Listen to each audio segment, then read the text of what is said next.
গলা, বুক জ্বালা, খাওয়ার পর ঢেকুর, এগুলোকে আপনার বারবার সমস্যায় ফেলছে, তাহলে সাবধান, এটা হতে পারে জিইআরডি।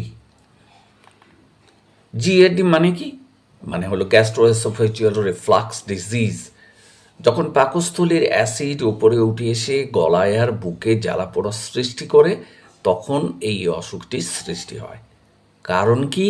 কারণ হলো অতিরিক্ত ঝাল মশলা খাবার, দেরি করে ঘুমোনো, অতি ভোজন এবং অবশ্যই মানসিক স্ট্রেস। অন্য ওষুধে সাময়িক আরাম খানিকটা যদিও মেলে, হোমিওপ্যাথি খেলে কি হয়, ব্যাপারটা সমূলে বিনাশ হয়।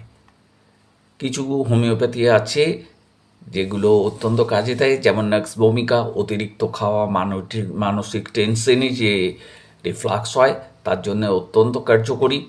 এছাড়া রবিনিয়া অত্যন্ত কার্যকরী, কেননা টক ঢেকুর, বুক জ্বালা আর রাতে ঘুমোতে অসুবিধে হলে রবিনিয়া অদ্বিতীয়। লেকোপোডিয়াম, যাদের গ্যাস ও ফুলে থাকার একটা অনুভূতি থাকে, মানে পেট ফুলে জয়ঢাক এরকম একটা ব্যাপার, তাদের জন্য অত্যন্ত উপকারী।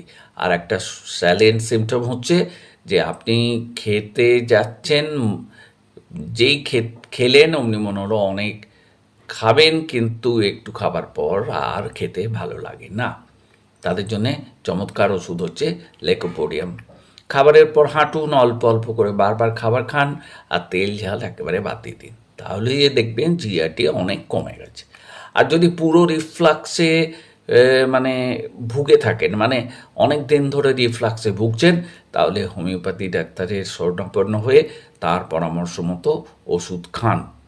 কারণ শরীরের ভারসাম্য ফিরিয়ে আনার ক্ষমতা একমাত্র আছে হোমিওপ্যাথির মধ্যেই। আর ভিডিওটা যদি ভালো লাগে তাহলে লাইক দিন, শেয়ার করুন। আর যাদের প্রায় বুক জ্বালা করে তারা অবশ্যই এই ওষুধগুলো একবার পরীক্ষা করতে পারেন, নাহলে নিকটবর্তী ডাক্তারের সঙ্গে পরামর্শ করে তাঁর পরামর্শ মতো ওষুধ খান। আরও প্রাকৃতিক চিকিৎসার টিপস পেতে আমাদের চ্যানেলটি সাবস্ক্রাইব করুন এবং আপনার বন্ধুদের মধ্যে শেয়ার করে দিন, তাঁরাও যাতে এই উপকারটা পেতে পারেন।